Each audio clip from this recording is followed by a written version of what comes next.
আর এবার যে খবরের দিকে নজর রাখবো, তারাতলায় ট্রাক চালকদের প্রতিবাদ বিক্ষোভ। আপনারা জানেন যে কেন্দ্রীয় পরিবহন যে নীতি তার বিরোধিতায় এর আগেও আমরা দেখেছি ট্রাক চালকরা বিক্ষোভে নেমেছেন এবং আজকে আবারও কিন্তু তারাতলায় দেখা যাচ্ছে ট্রাক চালকেরা বিক্ষোভে নেমেছেন এবং নতুন যে কেন্দ্রীয় পরিবহন নীতি তার বিরোধিতায় কিন্তু এই বিক্ষোভ। যেমনটা তারা দাবি করেন যে নতুন আইন সংশোধন না হওয়া পর্যন্ত এই অবরোধ চলবে, এমনটাই দাবি করেছেন ট্রাক চালকরা। তারাতলায় রাস্তা অবরোধ ট্রাক চালকদের, মূলত কেন্দ্রীয় পরিবহন নীতি যে তার প্রতিবাদে এই অবরোধ ট্রাক চালকদের।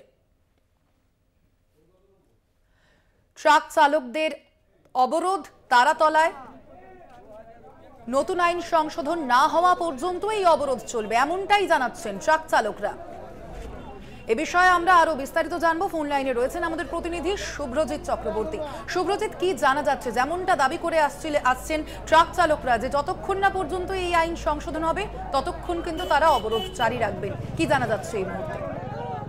দেখো, একেবারেই প্রথম সময় জানিয়ে রাখবো যে তারাতলা হাইট রোড এবং গার্ডেন রিচ যে রোড রয়েছে, দুই জায়গাতেই কিন্তু ট্রাক চালকদের পথ অবরোধ করছে এবং যেটা তাদের দাবি যে নতুন যে জাতীয় পরিবহন আইন, সেই আইনের প্রতিবাদে কিন্তু ট্রাক চালকরা আজ এই পথ অবরোধ করে বিক্ষোভ দেখাচ্ছে। একদিকে যেমন ব্রেসব্রিজের যে তারাতলা হাইট রোডে অবরোধ চলছে ট্রাক চালকদের, ঠিক অন্যদিকে গার্ডেন রিচ রোডেও কিন্তু রাস্তার উপরে একেবারে টায়ার জ্বালিয়ে, আগুন জ্বালিয়ে কিন্তু ট্রাক চালকরা তারা রাস্তা অবরোধ করে বিক্ষোভ দেখাচ্ছে এবং তাদের যেমনটা দাবি যে তারা কিন্তু খুব অল্প বেতনে এই কাজ করেন এবং তাদের পক্ষে এই যে নতুন আইন, পরিবহন আইন, সেই আইন কিন্তু কোনোভাবেই মেনে নেওয়া সম্ভব না এবং যতক্ষণ না এই আইনের সংশোধন করা হচ্ছে ততক্ষণ কিন্তু তাদের এই বিভিন্ন জায়গায় পথ অবরোধ করবে এবং এই যে বিক্ষোভ, তাদের যে প্রতিবাদে নেমেছে সেই প্রতিবাদ কিন্তু তাদের জারি থাকবে, এমনটাই কিন্তু দাবি ট্রাক চালকদের।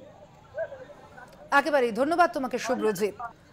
আইন সংশোধনের দাবিতে ট্রাক চালকদের বিক্ষোভ, তারা বিরোধিতা করছেন কেন্দ্রীয় পরিবহন নীতির।